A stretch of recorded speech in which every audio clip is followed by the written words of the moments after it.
আসসালামু আলাইকুম দর্শক, আশা করি সবাই অনেক অনেক ভালো আছেন। আলহামদুলিল্লাহ আমিও খুব ভালো আছি। আজকে আমি অনেক অনেক খুশি। আমাদের ভাই বাদার বন্ধু বান্ধব নিয়ে ঘুরতে যেতেছি। তো যাইতে যেতে দেখি যে আমাদের গাড়িটা রাস্তায় কুইপে গেছে। তো এটা আমরা উঠানোর ব্যবস্থা করতেছি। গাড়িটা উঠায় যখন আমরা যাওয়ার ইউনিয়নে আসলাম, দেখি যে ঈদের পরেও গরু বিক্রি হইতেছে। তো আমার বন্ধু বান্ধবরা জিগেলাম এখানে গরু বিক্রি হইতেছে এখনো।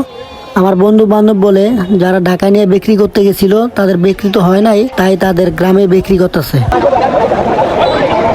দর্শক, আমি তো শুদ্ধ ভাষা বলতে পারি না, আমি আমার গ্রামের ভাষা বলি। তো আমার ভাই বাদের আইসে শ্যাম্পু নিয়ে বইছে।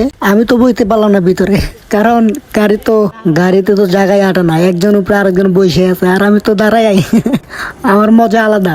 ভিতরে এতজন বইছে যে গাড়ি চলে না। দেখেন কোথায় কোথায় আইতেছে আস্তে আস্তে, মনে হয় গাড়ি অনেকটা দুর্বল হয়ে গেছে। যাই হোক, আমি কম্পিউটারে ইডিটে একটু স্পিড বাড়ায় দিলাম।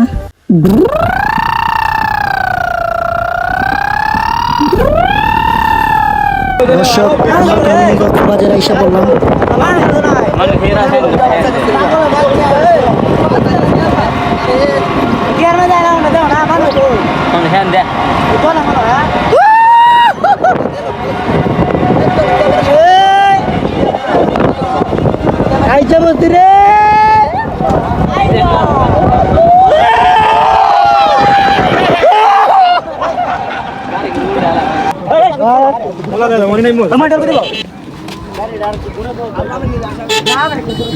এটাই সেই জায়গা, মিনি কক্সবাজার। এখানে আমরা ছোটবেলা আসতাম বন্ধু বান্ধব। তো আপনারা জানেন আমি টিকটকে জাম্পিং ভিডিও করি।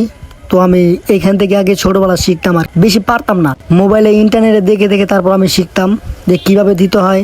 তো হিন্দি নায়ক টাইগার শ্রফ আপনারা সবাই চিনেন, তাকে দেখে দেখে ফলো করে আমি শিখতাম। তো দেখতে পাচ্ছেন আমার বন্ধু বান্ধব আসতেছে গাড়ি নিয়ে। অবশেষে নাইমে পড়লাম।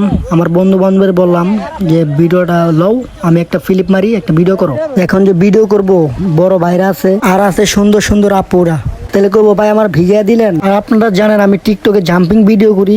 তো প্যারা ছাড়া ইচ্ছা ছাড়া তো শিখা যায় না। অনেক ইচ্ছে করতেছিল, তো একটা ব্যাকলিপ মাইরে দিলাম, যা হওয়ার হোক। এখানে পানি তো ভালো করে জাম করা যায় না, ভালো করে পিলিপ মারা যায় না। তো আমি এখানে একটা সুন্দর একটা আপু দেখলাম। তো আপুটাকে আমি বললাম যে আপু, আমি আপনার হাত ধরে একটা পিলিপ মারবো, ডিগবাজি মারবো, আপনি ক্যামেরার দিকে একটু রিয়াকশন দিয়েন। তো বলে যা দুষ্টু। তারপর আপুটাকে বললাম, এই যে আপু, আমি আপনাকে বলতাছি, নারী তুমি ছেলেদেরকে অবহেলা কইরা না কোনো ভুল। সবাই জানে তোমার সব থেকে প্রিয় বন্ধু পাক ঘরে থালা বাসন। তো আপুটা অনেক মজা পাইছে, কথাটা শুনে অনেক হাসি মারছে। আর যাই হোক, আমার বন্ধু বান্ধব আমার ভাই বাদা গাইতেছে ওই গাছের নিচে ছবি তুলতে। তো এখানে ছবি তুলবো, আমি তুলবো।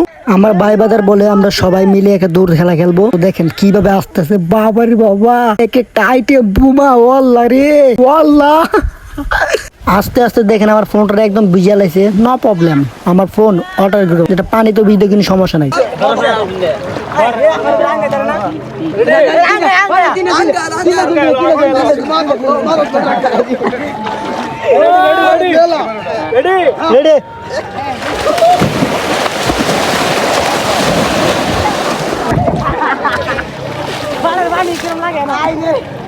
আমার ভাই ও বোনেরা অনেক কথা বলছি, কথা মা যদি ভুল হয়ে যায় আমাকে মাফ করে দিবেন। আমি তো ছোট মানুষ, ছোট মুখে বলছি।